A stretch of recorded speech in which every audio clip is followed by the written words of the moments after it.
So Olivia's here with the newspaper review. International-wise, we're going to start off in Italy, in fact. The story to do with the scientist sentenced to 6 years in prison for failing to predict an earthquake, still making the newspapers. What about the Italian press? What are they saying about it? Well, we've seen a lot of outrage from the international media about this decision to jail scientists for not predicting the earthquake. Very similar reaction in the Italian papers, but a lot of soul-searching as to how this decision came about. Il Sole 24 Ore, which is a financial daily, had a long editorial about this decision, saying that science and justice are on a collision course in the country of Galileo and Beccaria. Now, this piece is really a lament for Italy's scientific tradition.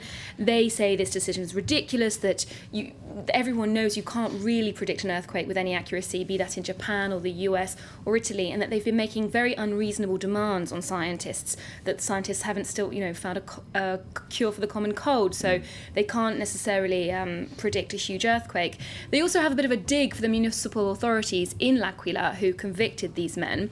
They say, fine, you convicted the scientists, but you could have had better municipal infrastructure, you could have warned the local population more about how to escape an earthquake. That's a very similar view that's been actually put forward in La Repubblica in a blog today as well, that talks about this intellectual schizophrenia in Italy of being very religious on the one hand, but also attached to science on the other hand. It's entitled Science or Omniscience. They say that, Italians love to use scientists as the scapegoats. If it doesn't work out, they'll just blame scientists, whereas if religion triumphs, if the power of prayer works, then they'll celebrate it. So the scientists really can't win here.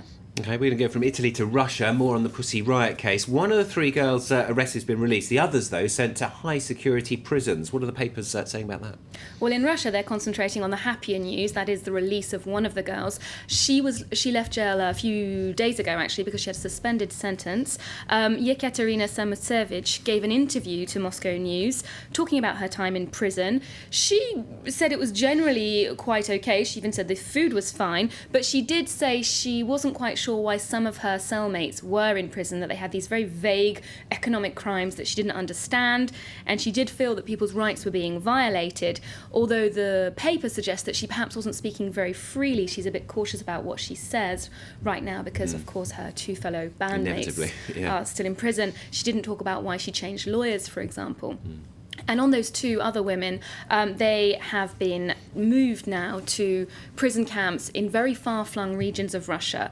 And that's something that's been taken up by the international press. The London Evening Standard went as far as to call them the Gulag, for example. They say they've been sent to the Gulag archipelago, the cruelest kind of prison camps that exist in Russia, which make it sound quite medieval and terrifying. And that's an opinion that's shared by a specialist that The Guardian brought in to talk about what conditions in these prisons are like.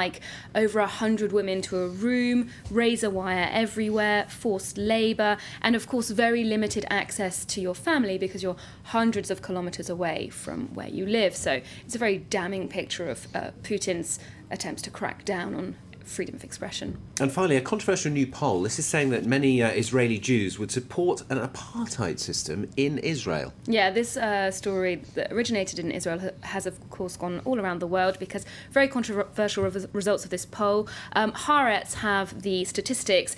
The poll says that 59% of those interviewed want Jews to have preference over Arabs when it comes to government jobs, and for various other walks of life, they want Jews to be preferred to Arab Israelis.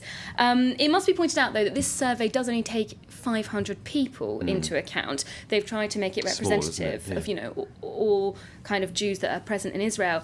But Haaretz is very damning about the findings of this results. They seem disgusted by these statistics. There's an editorial that actually goes as far as to say we're racists, we practice apartheid, this is Israel, and that Israel, the country shouldn't complain if they have a poor image outside the country because they've done much to contribute to this. OK, Olivia, thanks very much. Olivia Salzer-Winsper with the International Paper Review here on France 24. That's it from us for now. More news, of course, coming up here on France 24. Do stay with us.